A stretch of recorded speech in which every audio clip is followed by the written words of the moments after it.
ఇస్తున్నాం. ఇబ్బంది నిజంగా ఏమున్నది మనకు? కేసీఆర్ గారు 2001లో పార్టీ పెట్టినప్పుడు ఆ రోజు ఉండే ఇబ్బందులతో పోలిస్తే ఈరోజు మనం కూర్చున్న ప్లాట్ఫామ్లో ఈరోజు మనం ఉన్న పరిస్థితులు ఏమి ఇబ్బంది? ఇది ఇబ్బందే కాదు. అదొక లొట్టపీస్ కేసు, వాడొక లొట్టపీస్ ముఖ్యమంత్రి. చేయగలిగేది ఏమీ లేదు, ఇబ్బంది లేదు, మన లేదు. మీరు అనవసరంగా ఇబ్బంది అన్న మాట దయచేసి మీరు మాట్లాడకూడదు పబ్లిక్ వేదికల మీద. ఎందుకంటే ఇబ్బంది ఏముంది? కేసీఆర్ గారు ఆనాడు కడుపు మార్చుకొని తెలంగాణ వచ్చుడో కేసీఆర్ సచ్చుడో, తెలంగాణ జైత్రయాత్రనో కేసీఆర్ శవయాత్రనో అని కూర్చున్నాడు చూడు. గా ఇబ్బంది ముందుకి ఇది ఏమి ఇబ్బంది నాకు అర్థం కాదు. మా తమ్ముళ్ళు కేసీఆర్ గారు నిరాహార దీక్ష కూర్చున్నా నాకు యాదుకుంది. ఉస్మానియా యూనివర్సిటీలో మా తమ్ముడు సుమన్ కానీ, ఎర్రోల సీను కానీ, ఇంకా మిగతా విద్యార్థి నాయకులు వాళ్ళ ఈపులు విమానం మూత మోగినాయి. 56, 60 లాఠీ దెబ్బలు పడితే ఒక్కొక్కరిని ఈపు కాలిపోయింది, కమిలిపోయింది.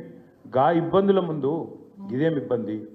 ఒక సిరిపురం యాదయ్య, ఒక శ్రీకాంతాచారి ఒంటి మీద పెట్రోల్ పోసుకొని, మనము చిన్న సురుకంటితేనే అయ్యా అవ్వ అంటాం. ఒంటి మీద పెట్రోల్ పోసుకొని భగభగ మండుతుంటే వాళ్ళు పోలీసుల మీద కురికిన చూడు. గా ఇబ్బంది ముందుకి ఇదేమి ఇబ్బంది?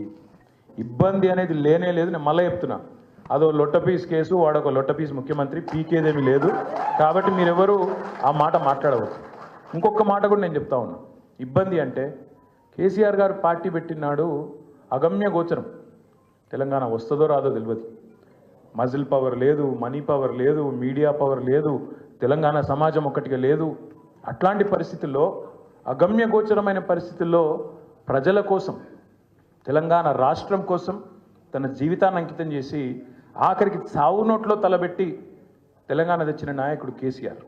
అట్లాంటి కేసీఆర్ తయారు చేసిన సైనికుడిగా, కేసీఆర్ రక్తం పంచుకొని పుట్టిన బిడ్డగా ఇది ఇబ్బంది కానే కాదు.